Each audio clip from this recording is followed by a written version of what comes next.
Hi everyone, welcome to my channel Monika vlogs. Hi అండి, అందరికీ నమస్కారం. ఈరోజు నేను పప్పుచారు చేద్దాం అనుకుంటున్నాను. సో నేను ఎలా చేస్తానో మీకు వీడియో తీసి చూపిస్తున్నానండి. మీకు ఒకవేళ నచ్చితే ఇలా చేయడానికి ట్రై చేయండి. నచ్చితే మాత్రం please do like, share. Sure. So మనకి ముందుగా పప్పుచారుకి కావాల్సింది ఇదండి, ఆనియన్స్ అండ్ ఎండుమిర్చి, పచ్చిమిర్చి, కరివేపాకు, కొత్తిమీర, కొంచెం వెల్లుల్లి రెబ్బలు, టమాటా, క్యారెట్, ఇంకా కుదిరితే మీరు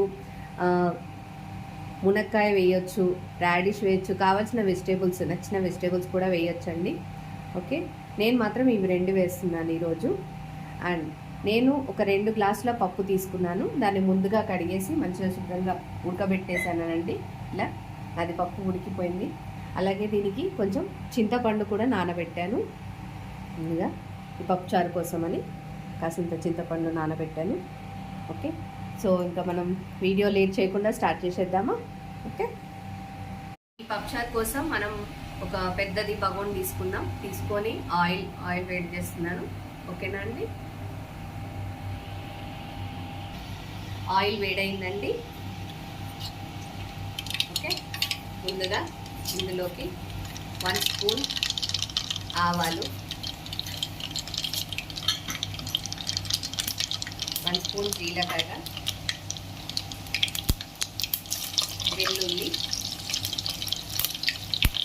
కాస్త ఇంగువ చాలా మంచిదండి.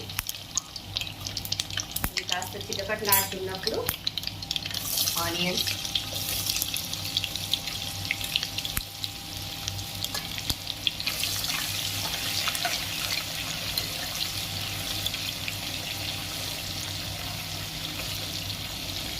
కదండి. ఇప్పుడు ఇందులోకి ఎండుమిర్చి కొంచెం ఒక 2-3 తీసుకున్నాను.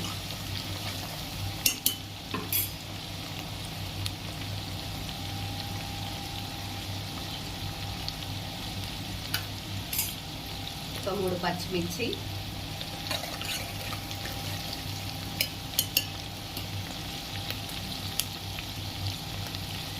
ఇది కాస్త గోలాక కరివేపాకు, కొంచెం కొత్తిమీర పోపులో వేస్తే కూడా చాలా బాగుంటుందండి. ఒకసారి మీరు ట్రై చేయండి. ఇది ఇలా కాసేపు ఫ్రై అవ్వాలి. ఉల్లిపాయ వేగాక ఇందులోకి మనం 1 స్పూన్ అల్లం వెల్లుల్లి పేస్ట్ వేసుకున్నాము. ఈ అల్లం వెల్లుల్లి పేస్ట్ కాస్త పచ్చివాసన పోయేదాకా ఇలా కొద్దిసేపు ఫ్రై చేయండి.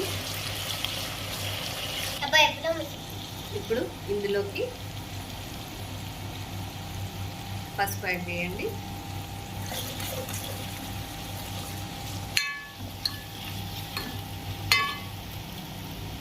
ఓకే, మనం దీనికి కావాల్సిన వెజిటేబుల్స్ యాడ్ చేసుకోవచ్చు.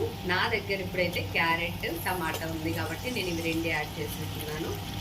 సో దీంట్లోకి మనం మునక్కాయలు వేసుకోవచ్చు, రాడిష్ వేసుకోవచ్చు, సొరకాయ వేయచ్చు.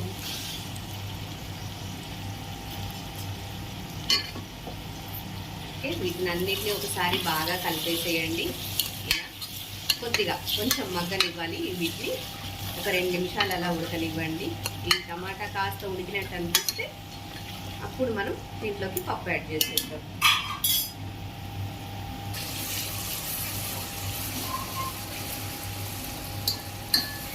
మనం వేసిన వెజిటేబుల్స్ కాస్త మగ్గాయండి.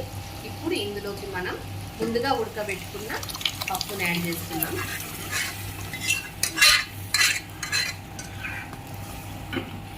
ఇలా వేసి 1 నిమిషం మంచిగా కాస్త కలపండి. అంతా కలిసేలాగా పోపు అంతా.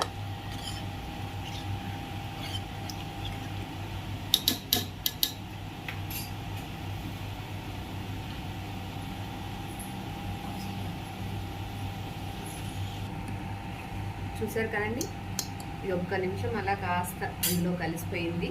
ఇప్పుడు ఇందులోకి మనం ముందుగా నానబెట్టుకున్న చింతపండు రసాన్ని ఇలా ఇందులోకి యాడ్ చేసేయాలి.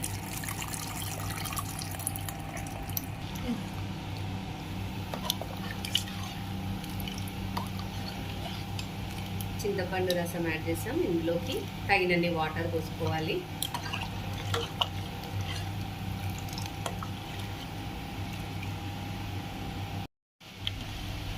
ఇలా చింతపండు రసము నీళ్లు పోసాక ఇది మరగడం స్టార్ట్ అవుతూ ఉంటుంది. ఇది కొంచెం మరగడం స్టార్ట్ అయినప్పుడు మనం ఇందులోకి కావాల్సిన ఉప్పు కారం అవన్నీ వేద్దామండి. ఓకే, చూడండి పప్పుచారు మరగడం స్టార్ట్ అయింది. ఇప్పుడు ఇందులోకి మనం ఉప్పు కారం అన్నీ వేద్దాం. ఓకే, ముందుగా కారం 1 స్పూన్. మేము కారం కాస్త ఎక్కువనే తింటాము, అందుకోసమని నేను 1.5 స్పూన్ వేసాను. సాల్ట్ మీకు తగినంత వేసుకోండి.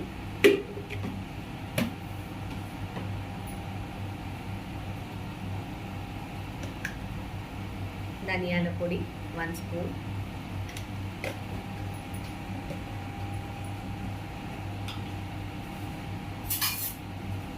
దీంట్లోకి main ingredient sambar powder 1 spoon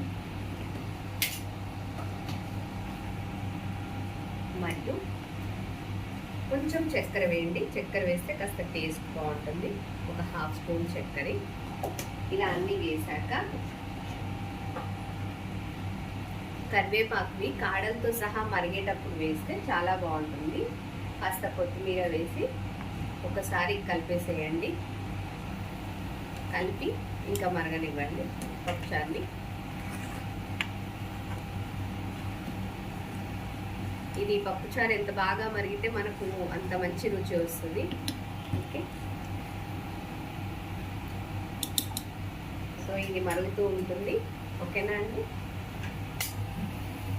చూసారు కదండి ఎలా మరుగుతుందో. ఇలా మంచిగా కాస్త దగ్గరికి వచ్చేంత వరకు మరగనిద్దాము.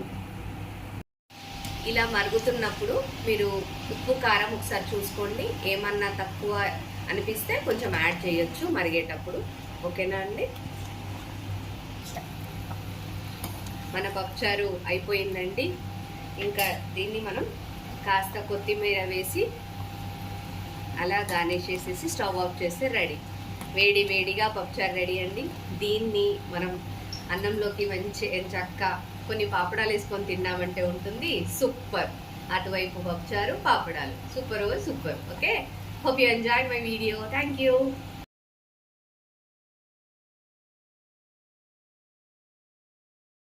If you like the video, please do like, share and subscribe.